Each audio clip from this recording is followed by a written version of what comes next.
Students, आज मैं शुरू करने जा रहा हूं ह्यूमन रिप्रोडक्शन का छोटा सा टॉपिक स्पर्मेटोजेनेसिस।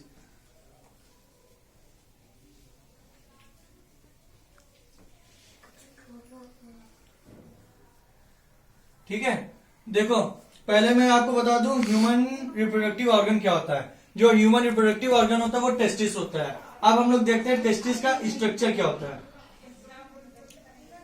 ये मान लो टेस्टिस है, ठीक है।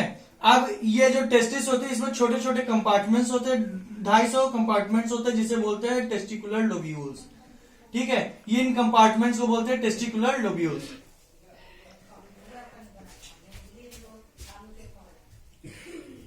लोब्यूल्स, हर टेस्टिकुलर लोब्यूल्स में 1 से 3 छोटी छोटी सेल्स होती हैं जो कि स्पर्म बनाती हैं। इसे बोलते हैं सेमिनेफरस ट्यूब्यूल्स। क्या बोलते हैं? सेमिनेफरस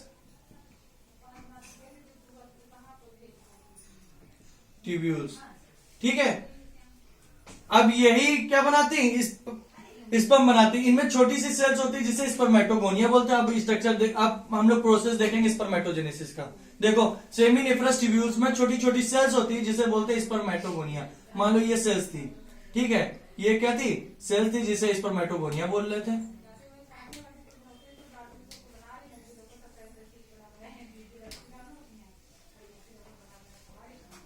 ठीक है, ये माइटोसिस करती है। माइटोसिस करती है तो 2 सेल बनाएगी।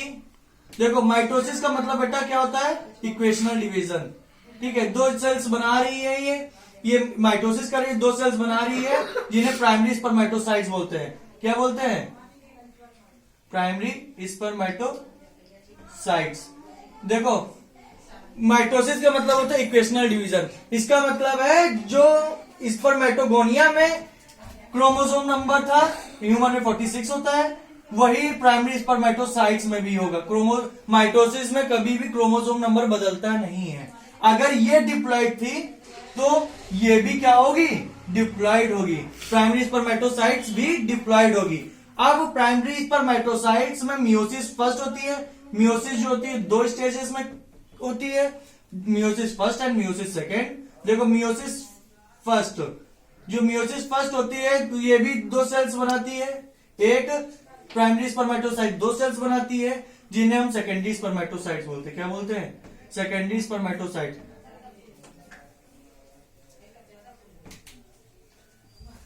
सेकेंडरी स्पर्मेटोसाइट्स में क्या? सेकेंडरी स्पर्मेटोसाइट्स में क्रोमोसोम नंबर आधा हो जाता है। जो मियोसिस फर्स्ट होती है उसे रिडक्शनल डिवीजन भी बोलते हैं। इसमें क्या होता है? क्रोमोसोम नंबर अगर यहाँ 46 था तो यहाँ पे कितना हो जाता है?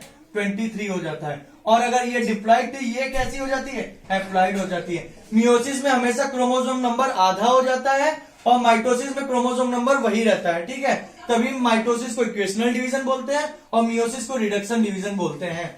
अब सेकेंडरी स्पर्मेटोसाइट्स जो होती है मियोसिस सेकंड करती है। क्या करती है? मियोसिस सेकंड करती है जिसे बोलते हैं स्पर्मेटिड्स। क्या बोलते हैं? जो सेल्स बन के आती हैं जिन्हें बोलते हैं स्पर्मेटिड्स।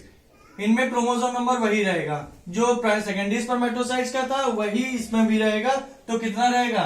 23 और हैप्लॉइड रहेगी। ठीक है, अब स्पर्मेटिड्स जो होता है बच्चे किसमें कन्वर्ट होता है? स्पर्मेटोजोआ। ये किसमें कन्वर्ट होता है? स्पर्मेटोजोआ में कन्वर्ट होता है।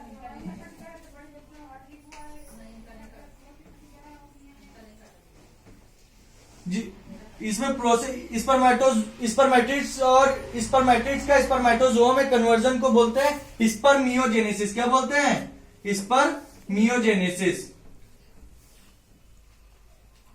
बच्चे, जो स्पर्मेटोजोआ होता है उसे ही स्पर्म बोलते हैं। क्या बोलते हैं? स्पर्म बोलते हैं। जब इसमें इसका हेड, स्पर्म का हेड सर्टोली सेल्स में एम्बेडेड हो जाता है, सर्टोली सेल्स में एम्बेडेड हो जाता है, उस प्रोसेस को बोलते हैं स्पर्मिएशन बोलते हैं। क्या बोलते हैं? स्पर्मिएशन। जब स्पर्मेटोजोआ का या स्पर्म का हेड सर्टोली सेल्स में एम्बेडेड हो जाता है उस प्रोसेस को बोलते हैं स्पर्मिएशन। देखो, ये पूरे प्रोसेस को बोला जा रहा है स्पर्मेटोजेनेसिस। इस प्रोसेस को बोला जा रहा है स्पर्मेटोजेनेसिस। स्पर्म के बनने को प्रोसेस को क्या बोलते हैं? स्पर्मेटोजेनेसिस। और स्पर्मेटिड से स्पर्मेटोजोआ के बनने को बोलते हैं स्पर्मियोजेनेसिस। और स्पर्मेटोजोआ जब एम्बेडेड हो जाता है सर्टोली सेल्स में, उस प्रोसेस को बोलते हैं स्पर्मिएशन। 3 प्रोसेस होते हैं, स्पर्मेटोजेनेसिस, स्पर्मियोजेनेसिस और स्पर्मिएशन। ठीक है, अब मैं बताने जा रहा हूं कि कैसे हार्मोनल चेंजेस होते हैं और क्या क्या चीजें होती है। ठीक है, जो स्पर्मेटोजेनेसिस होती है बच्चे प्यूबर्टी से स्टार्ट हो जाती है।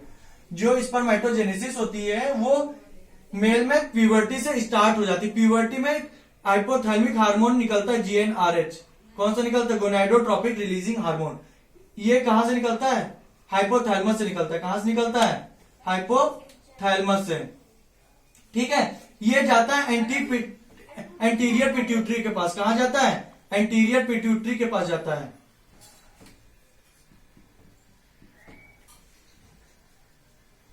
एंटीरियर पिट्यूटरी के पास जाता है। एंटीरियर पिट्यूटरी 2 हार्मोन निकालती है, LH और FSH। कौन से हार्मोन निकालती है? LH और FSH। ठीक है, जो LH होता है बेटा लेडिक सेल्स के पास जाता है। ये लेडिक सेल्स मान लो, लेडिक सेल। और जो FSH होता है वो जाता है सर्टोली सेल्स के पास। किसके पास जाता है? सर्टोली सेल्स के पास। ये टेस्टिस वगैरह में प्रेजेंट होती हैं सेल्स। ठीक है, सर्टोली सेल्स के पास। जो लेडिक सेल्स होता है वो बनाता है एंड्रोजन। ये से मेल सेक्स हार्मोन बोलते हैं। एंड्रोजन को बोलते हैं मेल सेक्स हार्मोन। क्या बोलते हैं? Male sex hormone. ठीक है, ये स्पर्मेटोजेनेसिस के लिए इनिशिएट करता है। ये स्पर्मेटोजेनेसिस स्टिमुलेट कर देता है। ठीक है, और जो सर्टोली सेल्स होती है कुछ फैक्टर रिलीज करती है, सम फैक्टर। ठीक है, ये कुछ फैक्टर्स रिलीज करती है जो कि स्पर्मियोजेनेसिस के लिए किसमें है? हेल्पफुल है।